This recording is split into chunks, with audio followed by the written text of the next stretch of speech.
Good morning and a warm welcome to everyone joining us today. I'm Bagla Caronto. I head up the cyber practice in the UK, and I'm here to share some war stories from our SOC with yourselves. I've got my colleague Jelte from Darktrace. He's joining me in the second part of this session, and he's going to talk to you about defending all of your employees that are currently working from home. A very trending topic in the current climate of things, I'm sure.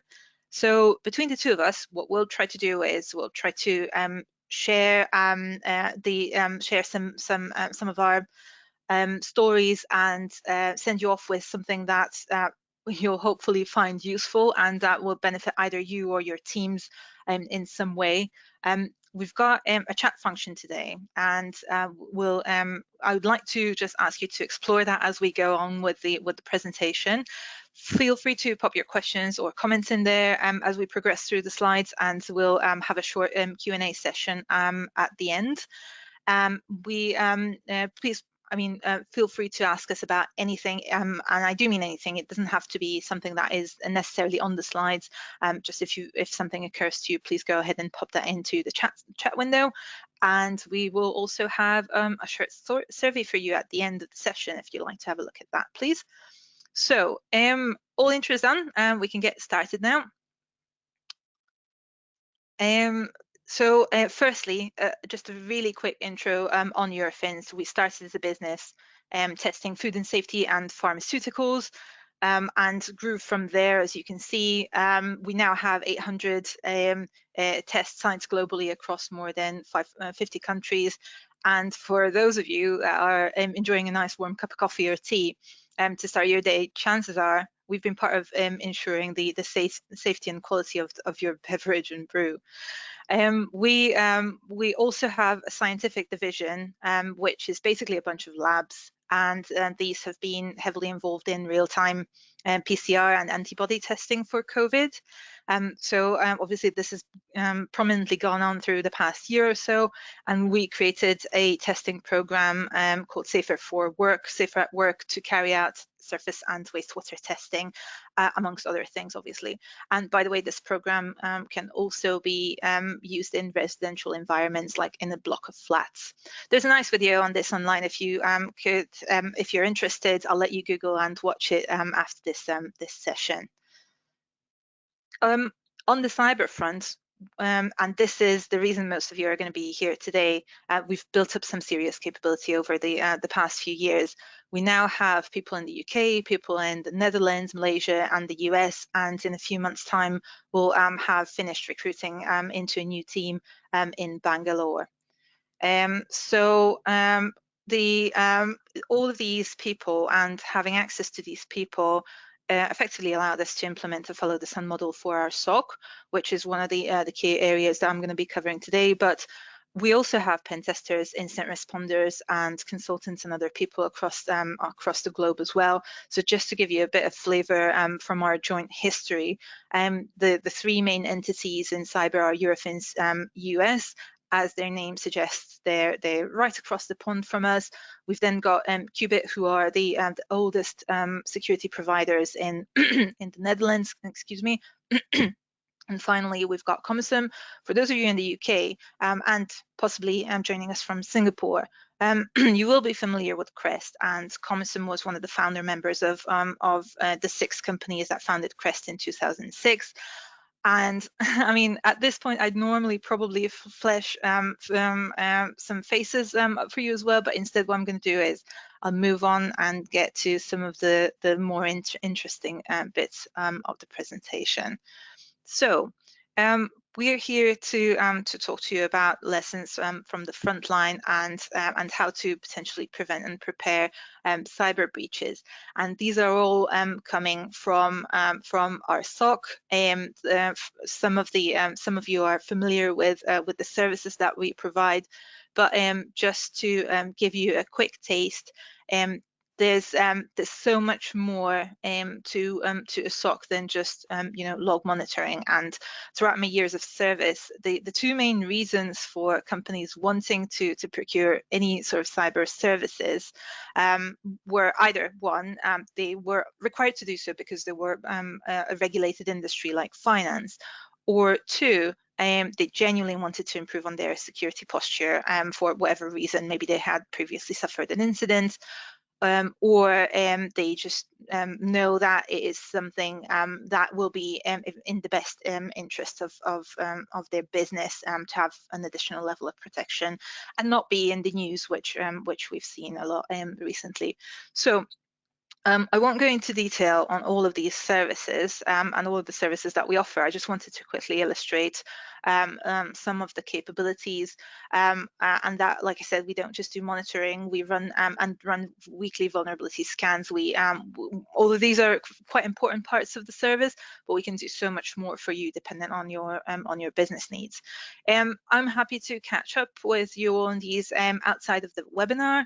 So like I said, I'll just move on so that we can get to the interesting bits more quickly. Okay, so detection and response. This is obviously one of the main services that a SOC can offer you. And if you're like us and you've been living in the UK, you probably enjoyed almost a full year of remote working by now, with all the glories and challenges that come with working from home, of course. And we've definitely had clients that needed support to find a way through some of these challenges, get their pen testing done remotely, get some things organized remotely, and we've been trying to help them meet their cyber security strategic goals, or maybe just getting them through cyber essentials. Again, if you're in the UK, that's probably an area that you will have been exploring. So this graphic I have here is just a quick glance at the way we do things. We purposely built the SOC to be technology agnostic, but obviously they, as you would say, they have their favorite tools and toys. We would use Elastic Cloud where we can for big data analysis and ingestion of logs, Darktrace for the monitoring of network traffic and automated capabilities, InfoSight for in-memory monitoring, and so on. But all of these technologies, you'll notice if you're familiar with some of these products, they're cloud first, and that's because we have that policy ourselves. We're trying to be completely technology agnostic and move away from the standard on-premises infrastructure. But maybe you already have a SOC and you're using something like Sentinel, and you just need a bit of help for automating some of your playbooks through Azure Logic apps, etc. And we can help you with that as well, as we've built up this capability in-house.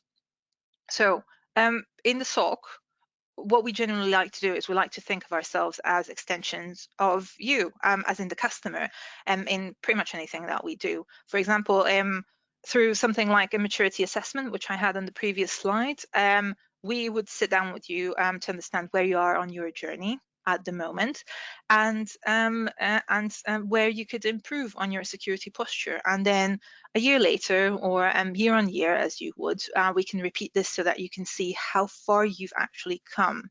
And you can not just have this data for yourself, but also you can use it to demonstrate the value of your investment to management as well. So in terms of the journey then on this maturity, security maturity, what does it look like? Well, as you would imagine, it's probably a little bit different for every organization, but I'll give you a couple of examples, and hopefully you can use this to take away and build on your experience. So first up, a major software publishing house. Classic story, they had a new head of IT come in who found that the company hasn't done any pen testing before. So we were asked to have a look at their external perimeter and do a vulnerability scan, which the SOC did. And sure enough, they found an IP address that was believed to have been inactive. But it was in fact online, and it had some interesting network services listening on it. So the machine was traced back by the company, and eventually it was identified as a server that has been set up for a project 4 years ago, and it was only ever intended to be run for a month. And on top of this, the project never actually used that machine, so it was just sitting there. Everyone forgot about it, and for the next 4 years, it was just sitting there. It had no owner, and therefore it wasn't included in any of the patch cycles, so it was full of security issues. This is, like I said, a classic story, and the industry generally refers to this as shadow IT. But my team and I, we like to call these Christmas trees, because as soon as you point a decent scanner at these boxes, they light up in red and green, and possibly some other colors as well, from all the high and critical risk vulnerabilities that the scanner picks up. So there you have it. And as you would expect, they've really quickly shut down the box, and this way they probably prevented an opportunistic attacker from compromising that box and possibly even themselves. So on this maturity diagram that I've got on the screen, I would probably be rating this customer as a level 1, and we would be discussing items with them that address priorities like regular pen testing and vulnerability management, keeping an asset register, which is not necessarily, as you would have it, a cybersecurity matter, but it is part of good practice. So keeping an asset register, making sure the projects are integrated into it, so that they, when a new system is brought online, it becomes part of that register. Just having a system lifecycle management process in general that captures all the systems and when they are commissioned and so on and so forth. So that's one example, obviously, at the which would be at the left-hand side of the scale. Next up, what I have is a major public sector organization that had a little bit more maturity in some areas, but not necessarily in others. They had a SOC, and the SOC got a ping from the proxy server for an unusual file download in the logs. They were just doing log monitoring. They didn't have any other capability within the SOC. This customer, and as the SOC started to investigate, they got an incident reported by the finance department as well, based on a strange expense claim. So that was quite unusual. So they put the two together and ended up contacting the user and found out what happened. And this person, they were part of the senior staff, and they claimed that they have been contacted by Microsoft through the phone, and they needed to carry out urgent work on their laptop to remove, quote unquote, a virus. And it may seem quite obvious, obviously, as I'm talking to yourselves and I'm sharing this, but this is actually, it's actually not that uncommon for senior management or senior members of staff to fall victim to, as you would, these classic cyber attacks or scamming attacks. And not everyone is a techie, you know, and they shouldn't be, but they can still have still be thought to identify certain types of activities that will be malicious. So if you've come across a similar situation like this, you know that the next step for the scammers is to actually ask for remote control using TeamViewer or a similar solution. And then after planting a Trojan, they just ask for a payment of 80 or 100 pounds. And they do this under the guise of, you know, having fixed the issue. And this is what the staffer actually did. And then they try to claim it back as an expense. Now, log monitoring can be a very effective tool in helping teams to prevent the attacks and to piece together what actually happens from the various events that they get. But some of these cases are it's just not log monitoring on its own as a defense is not sufficient against a hit and run attack. In this case, the SOC literally called the user within minutes after detection, and they still couldn't prevent the attack. But what they have done in response is that they implemented additional rules at the firewall to block the scammers from opening any other remote access channels or attacking any other users. And they did this on behalf of the customer because they had procedures in place that granted the SOC access to management interfaces of certain key devices. So the SOC not only had the opportunity to monitor and alert the customer, but also to take action, albeit manually, but to action some of the findings. So that's just one of the takeaways from this story. And like I said, having something in place like a SIEM that monitors logs is great. And depending on the nature of your business and your risk appetite, it might be something that you're quite happy with and it will be sufficient for you. But combining this with something like a network traffic analysis or network traffic monitoring solution can significantly increase the response time of the SOC because they have more alerts coming in at quicker pace. And this usually, these tools, like Darktrace as well, they come with machine learning, automated playbooks, and so on and so forth. So all of these goodies will help the analysts respond quicker and block certain activities, if you will. So in the case of this customer, they would have probably come off the call with Microsoft if they had network monitoring in place, and had to contact their own help desk to because the remote access tooling just wouldn't have worked.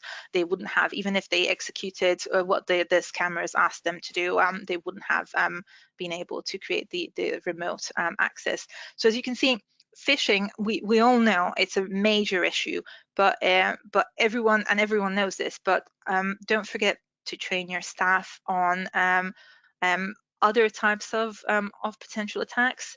They can be more alert to phone scamming and some of these other attacks that are out there that are slightly less common, and try to get them to have a good understanding of the capabilities, or try to get you should have a really good understanding of your capabilities and limitations when it comes to the tooling that you use. Whatever tooling you have already could be sufficient, but you need to understand where how far these tools can reach. Anyway, so the third story that I've got for you is, it's actually a recent incident that we had, and the customer is a major UK business-to-business service provider.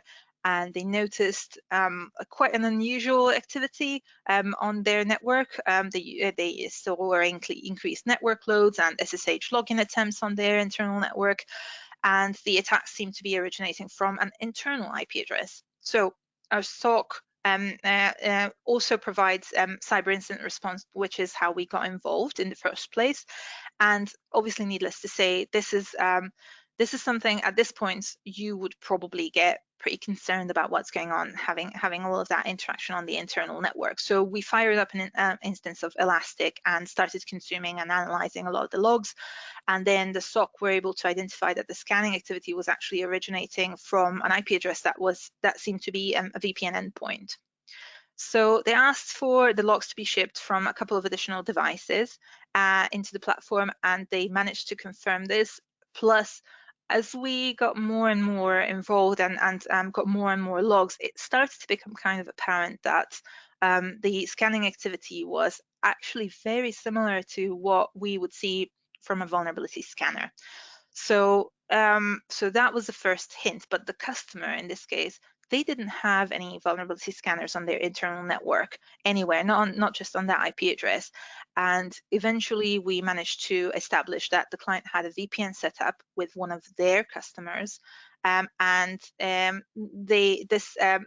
Remember, this is a business-to-business service provider, and this VPN terminated at the IP address where the scans were originating from.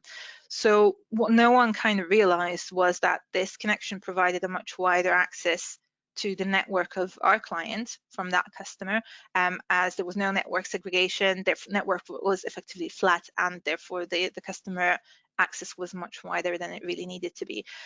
So in the end, the customer confirmed that that IP address used to be a server that was part of quarterly vulnerability scanning, and they just repurposed that IP address for the VPN, and the scanner solution that they had was just not modified, and it carried on scanning the IP address, including with all the other scans that I did. And so the scanner just automatically went ahead and scanned into that IP address, not sort of realizing that that would be scanning into a completely different address space. So looking back at all of the things they have got done right, they got right that they had a response plan which they were able to build on and invoke at a really quick pace. So they were able to get us in quickly to start looking at the activities. However, what they did not have is any monitoring in place at the time. No network segregation, no periodic review of VPN or other devices, and very importantly, the client didn't have a code of connection with the customer to kind of govern that VPN connection and specify what it can be used for. So there you go. Hopefully, some of these incidents will give you a good some food for thought and insights into what we generally do as part of our journey. And just a couple of key points for you as well. Know your environment, make sure that you're aware of what's in there. Train your staff and don't just limit yourself to phishing. Look at some of the less common activities as well, and then have some monitoring in place. And if you've got monitoring in place and you've got maybe an incident response plan, make sure you practice that plan because it can be important. So with this, I'm going to hand you over to my colleague Jelte, and he's going to talk to you a little bit more about defenses that you can implement to protect your remote workers. And Jelte, if you just hang on a tiny bit, I'm going to hand this over to you. Thank you, Baklaka. Hi, everyone. Thanks for joining. Just share my screen.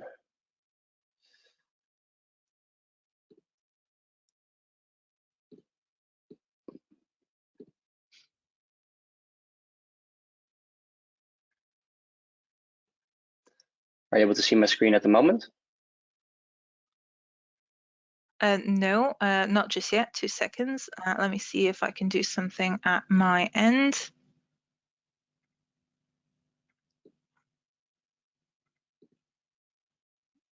Oh, yeah.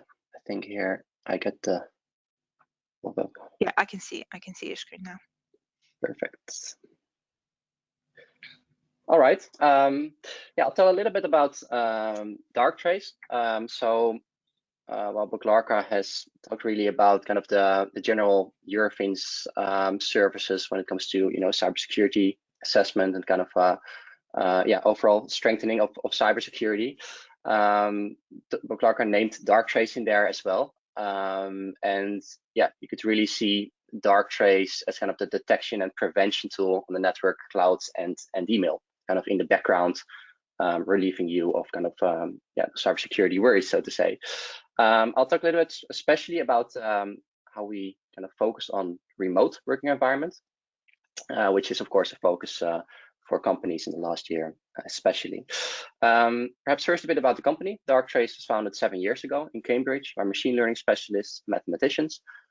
We have grown really rapidly, now have around 1,500 employees, 5,000 customers worldwide. These stats are already a little bit outdated. And for all the Formula One fans, it might be nice to know that we are also on the rear wing of the McLarens. You might have seen us, so we have a partnership with security partnership with McLaren as well. A bit about remote working, of course. I'm sure that at this time everyone kind of in this webinar will be using at least one SaaS application. So we see, of course, especially in the last year, a big shift to the use of SaaS applications. In many cases, of these activities and data are relatively unprotected, bringing real new challenges to teams. We see that really today's workforce is really dispersed, dynamic, unpredictable.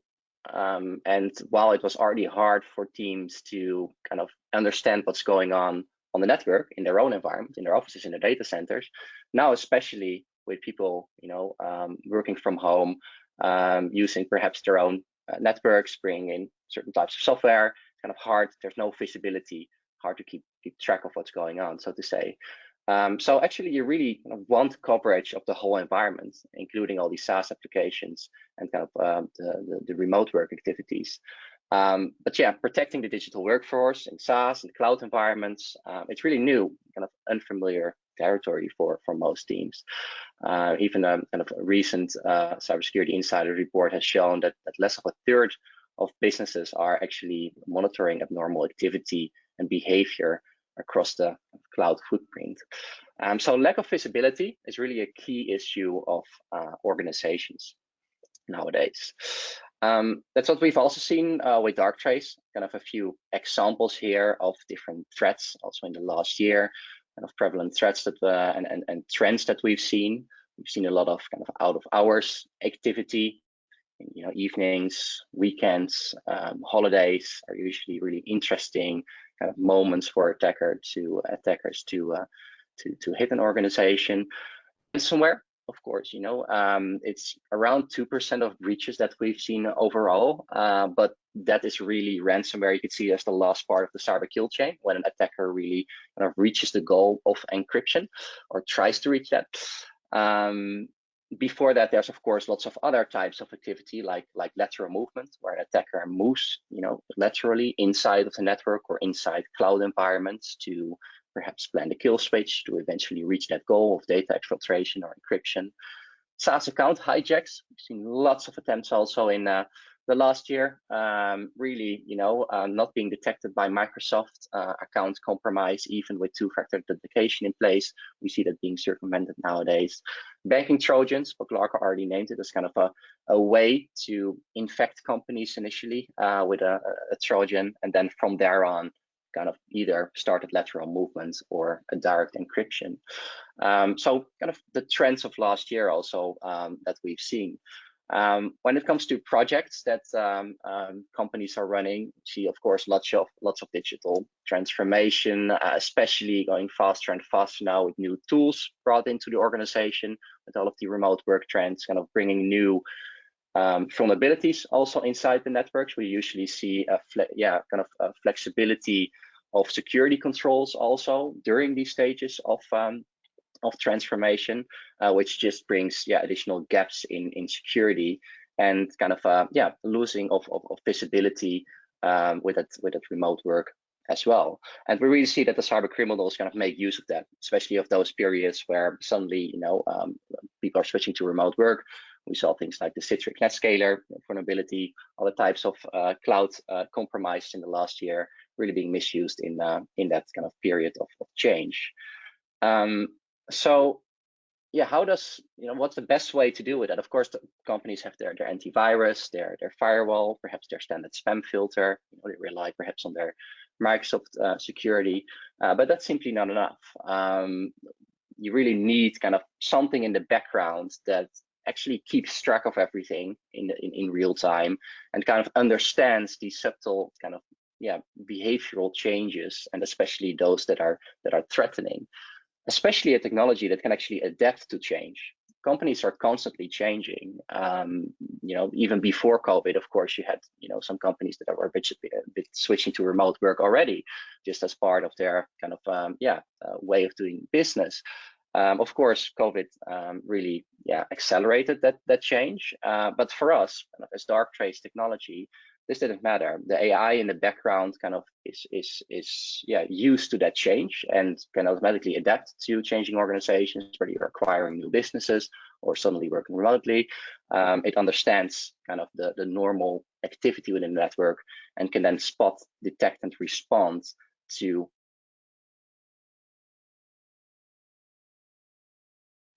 And that's really as we call it, the Darktrace immune system. So we always lay the analogy with the human immune system. We say that as a human, you have the skin to protect you against the standard viruses, bacteria. We really see it as the standard security controls in place, like the firewall, endpoint security, spam filter, standard cloud controls. Definitely good to have, good practice, but eventually something will come in. We need to assume a breach. Also, as a human, a bacteria or virus will come in eventually, and then your immune system is vital for your well-being. It knows the normal state of your body, and it's able to spot those subtle deviations and actually respond to it as well. That's what the Darktrace immune system does for the entire business. It learns the normal for every device, every user in the organization. It looks at around 1,000 metrics, such as what time of the day does a device connect to another device, how much data does it usually transfer, which protocols does it usually use, which users are usually looking into it. For SaaS applications, it learns the normal behavior as well, from Office 365 to Dropbox to Salesforce, Teams and Zoom.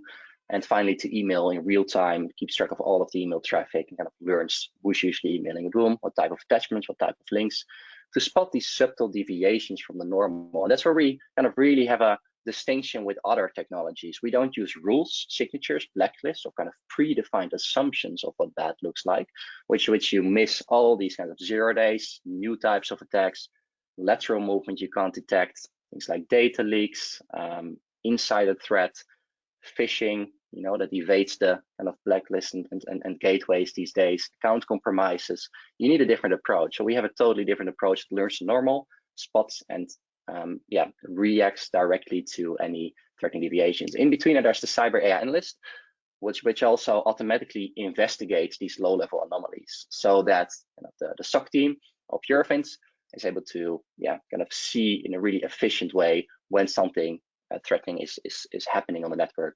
or in cloud.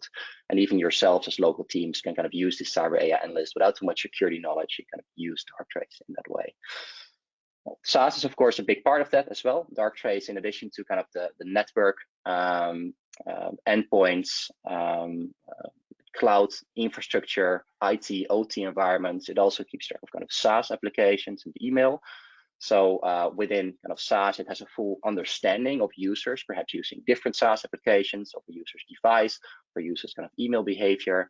And that's needed to kind of spot these threats, because an attack usually doesn't limit itself to one part of the organization, of the digital environment. It usually kind of touches different parts. It might start with an unusual email being received, perhaps an unusual file being downloaded from a strange location, some scanning on the network, perhaps followed by some unusual cloud logins.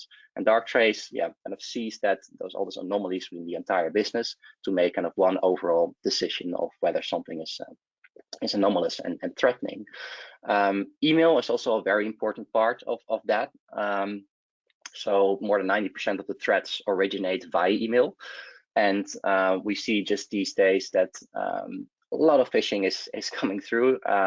Whether you have Microsoft Defender, whether you have the gateways like Primecast or CUDA Proofpoint, you'll see lots of kind of phishing coming through. And the reason for that is because those applications and gateways all make use of these rules, signature, blacklist-based approach. While phishing nowadays makes use of links, domains which are not known to these blacklists, or perhaps there's an account compromise, a business email account compromise in the supply chain, where phishing emails are being sent from a partner or customer to your organization. And that's really where this old approach doesn't work anymore. What Darktrace does, it learns the normal also within email, and it spots these subtle deviations. It might see that you're usually emailing with a user with a certain name, but suddenly a different email address is used for that user, perhaps with an unusual link in there. Perhaps the user usually says hi and your forename, and suddenly it says Mr. surname, for example. So those subtle deviations allow Darktrace to spot these more sophisticated phishing attacks, and relieve the team of all these notifications that they get from all the employees, where they ask whether something is malicious, or can you have a look at this email. And just one email has to be clicked on, or one link needs to be clicked on, and something can go really quick, like a ransomware or data leak or kind of account compromise. So with the number of phishing we see coming through, we really see it as a necessary part of the defense. Finally, the AI analyst, which is a unique part of Darktrace as well, which automatically investigates these low-level alerts. It has been created based on around 150 analysts that we have worldwide, as well the partners that we work with that really kind of look a lot in the user interface at different alerts. So we've automated that tier 1 to kind of SOC triage so that teams and SOC teams are really easily able to work with Darktrace and directly focus on the most, the alerting that matters the most. I'll show you this in the demo shortly as well. A very important part of technology is autonomous response. While it's of course very good to have a detection capability, which at the earliest stage is able to find and detect anomalous behavior on the network in cloud and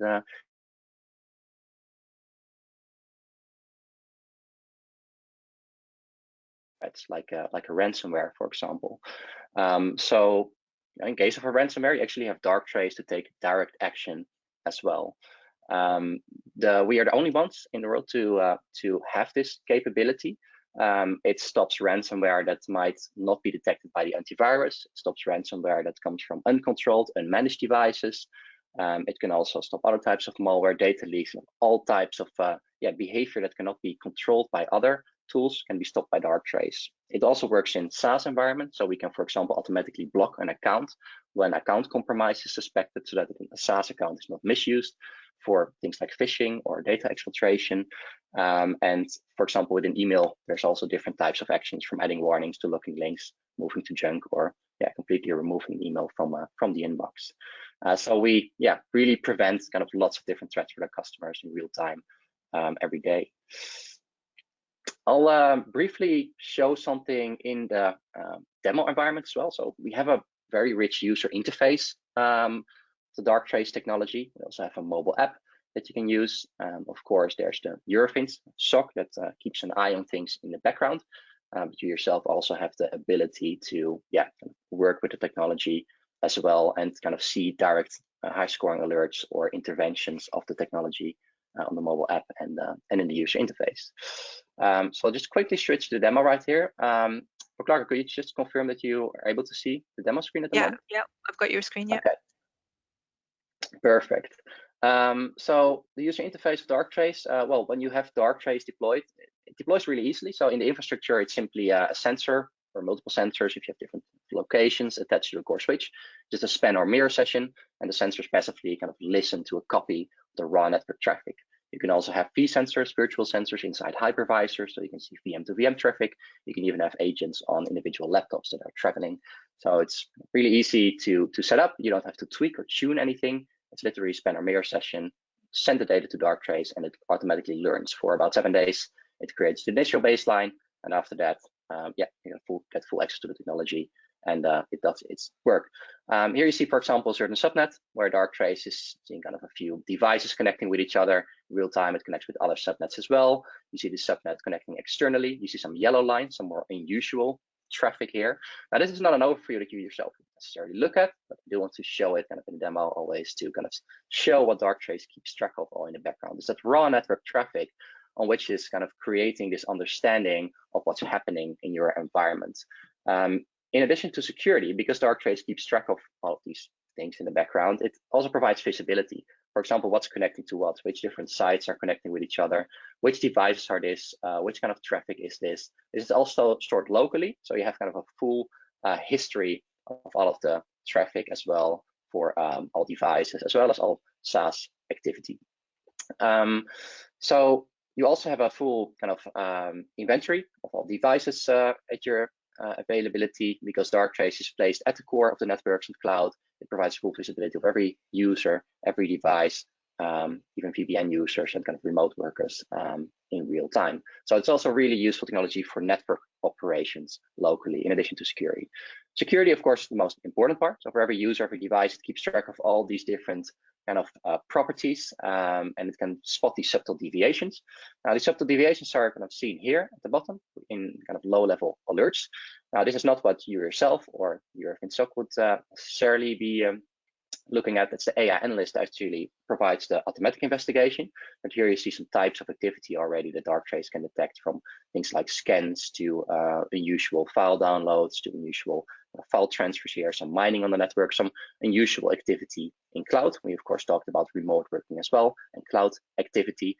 A bit higher scoring, a bit more in the red, and then on the right side, a bit lower scoring, things like outdated protocols, SMB1, BitTorrent, Tor, Dropbox.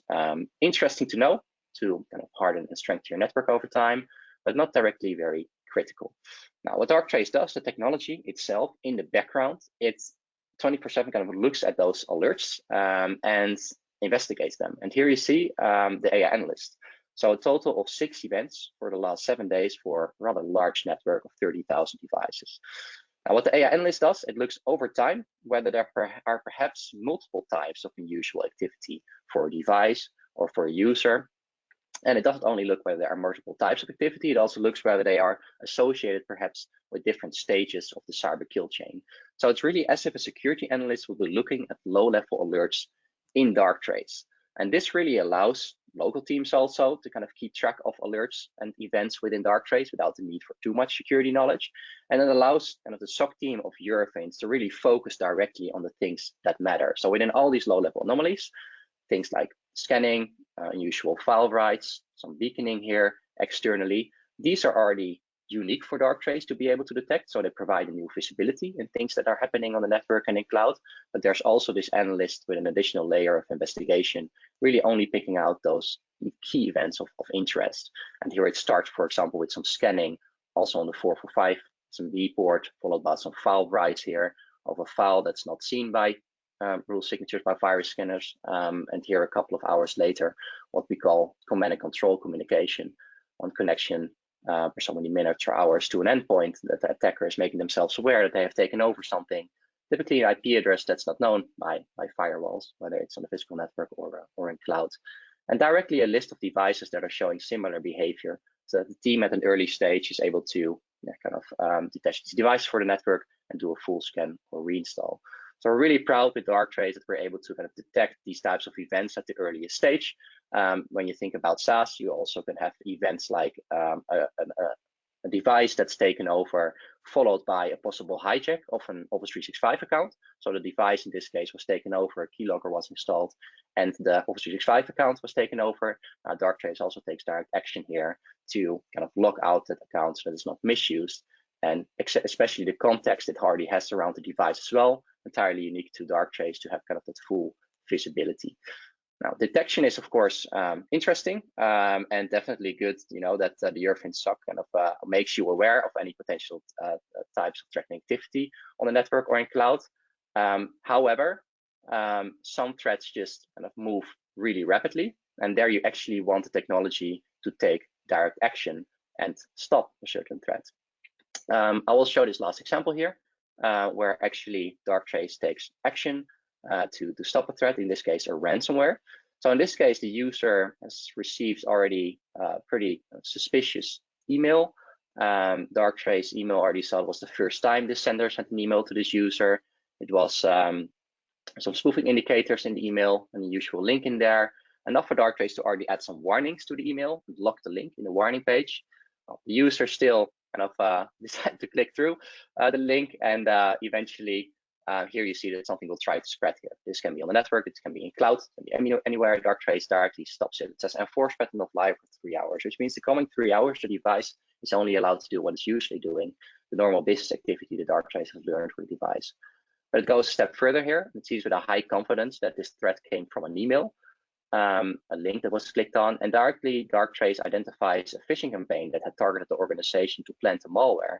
And Darktrace then directly neutralizes that phishing campaign, removing emails from the inboxes so that other users will not be the victim. So here, within a few seconds, Darktrace stopped a ransomware attack, whether it's on a device that you already have endpoint security on, whether it's on an unmanaged device from a third party connecting to your corporate network, or from an IoT device or a server in cloud.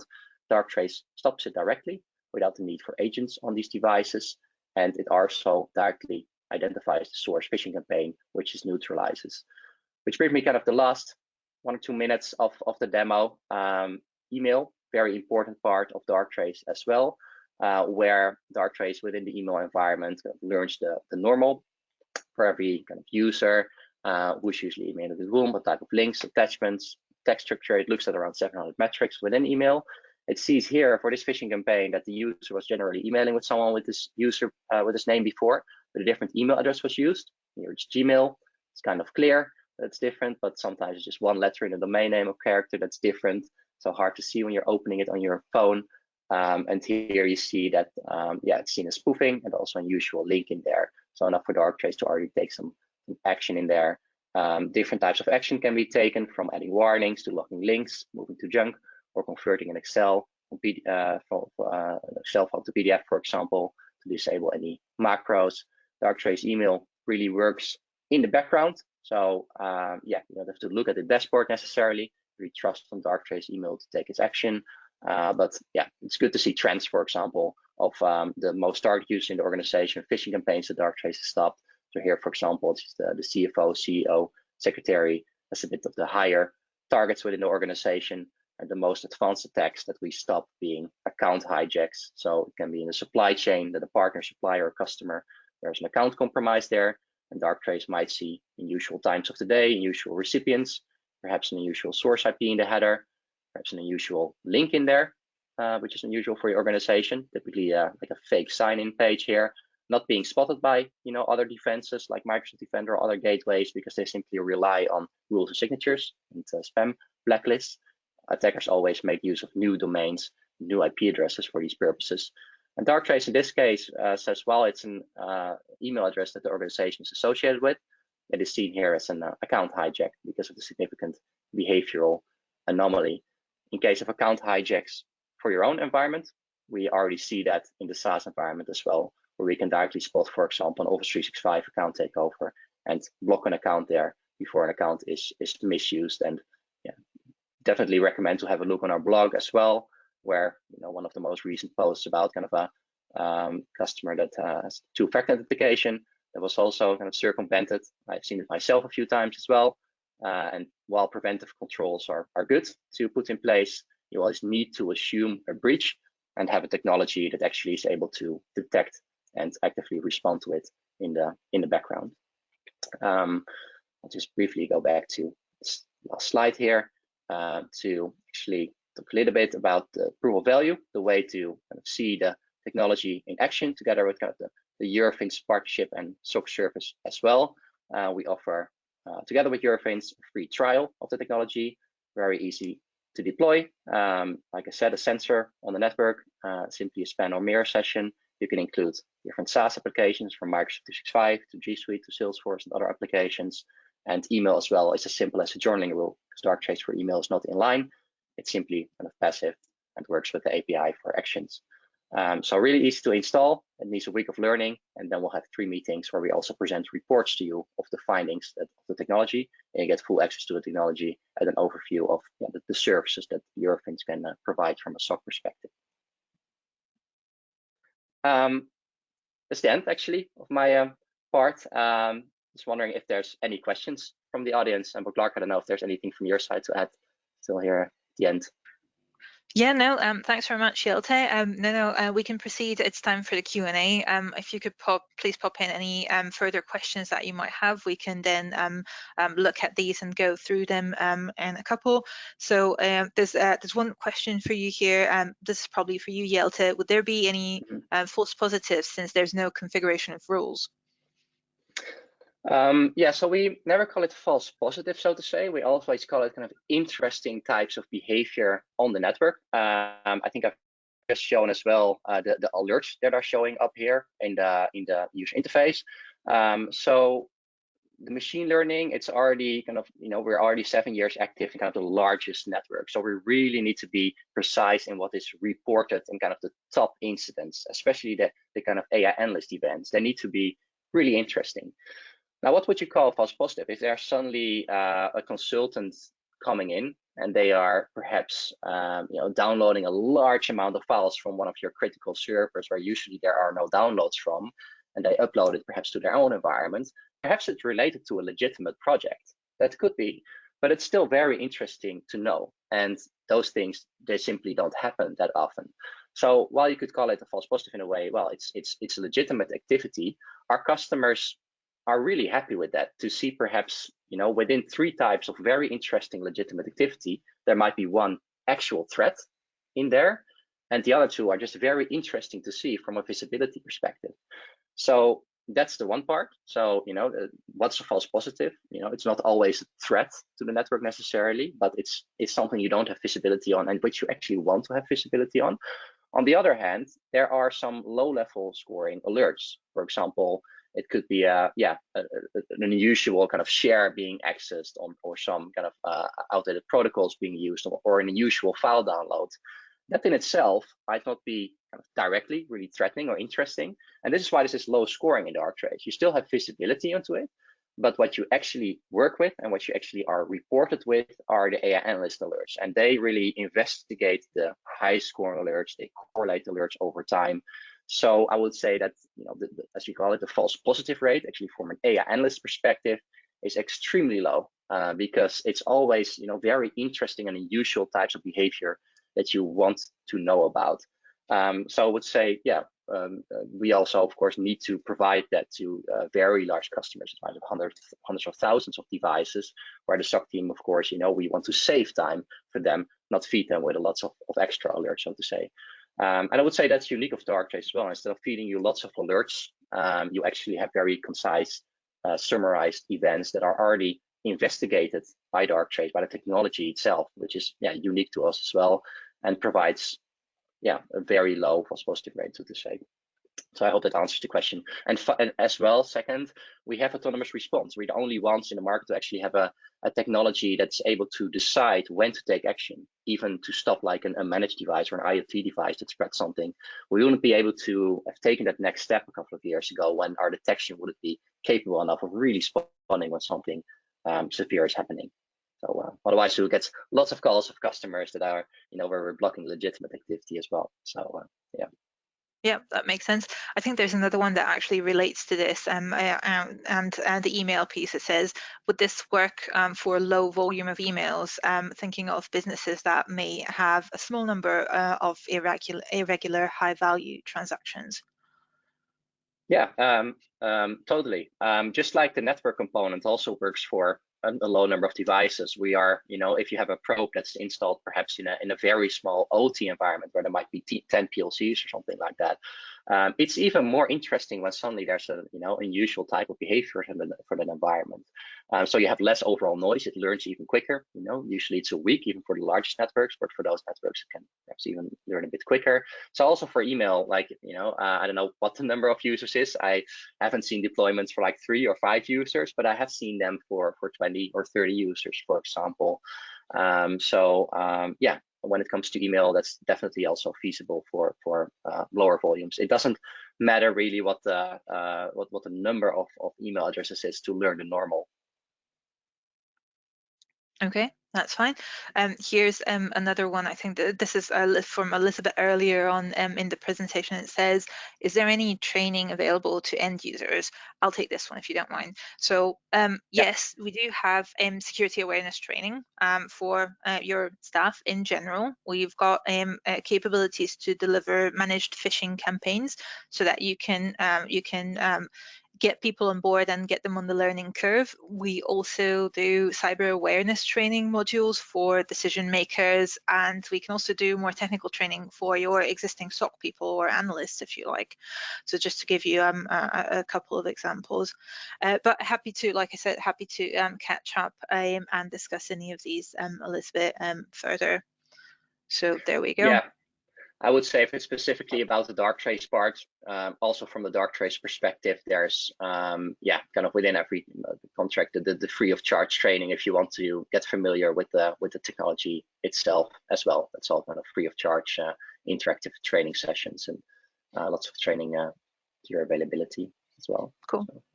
Here's another interesting one, actually. I just spotted this. It says, does Darktrace work with emails in a different language? I think that's very, very on the point, actually. Yeah, exactly. Well, I've seen it myself, I would say. So I'm Dutch myself, and even though the email was developed kind of by English teams who don't know Dutch, the language doesn't matter. I mean, we are worldwide active, in I would say almost every country of the world with our deployments, and it really looks at kind of words that are used. There are certain algorithms that looks at the frequency of words, the order. There are certain algorithms which are kind of language agnostic, or they don't depend on the language. It really doesn't matter which language it is. It really looks at kind of more like frequency of words, and it supports, I would say, all languages in that sense. So that's really when we talk about solicitation and extortion. it can really learn over time what kind of type of how you are usually communicating with certain people. And if that suddenly differs, like I said, it might say hi forename and that's suddenly Mr. Surname, and perhaps really direct someone to click on a link, or links hidden behind something. And there's lots of kind of indicators that are being used there to spot also within the language unusualness, so to say. So that language doesn't matter in that sense. Okie doke. Thanks very much. So we'll just keep which is to me always, I would say, a miracle, because if I see that an algorithm is able to decide that an email in Dutch is possible extortion, and there's actually like a kind of crypto mining question in there or something that's, it's totally in Dutch. That's very interesting, I would say, also always for me to see as well. So it's a bit of magic, I guess. Yeah, good stuff. All right, so we're getting now in near the end of the actual window that we set aside for this. So we'll give it a moment longer in case there's any further questions that that come up, and then we'll probably move on.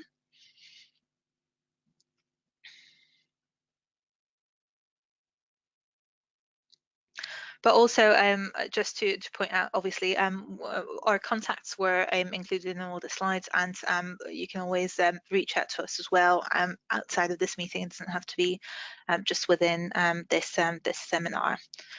So I think what we'll do is, obviously, I just want to point out that there's also a small number of questions in the form of a survey after after we've completed this this seminar for you. And I think what we'll do is we'll just move to close this off. Just a few words, really, to thank you all for joining us today. I really appreciate that all of your time this morning, and that you've spent this with us. Like I said, please reach out to us with any questions. As I mentioned before, there's going to be a survey at the end, and I think that's it. Any final words from you, Jelte?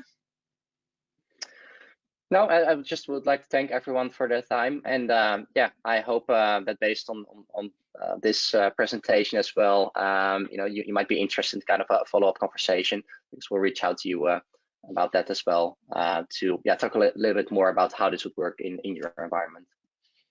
Good stuff. All right. Thanks again, everyone, and you take care now. Bye-bye. Bye, everyone.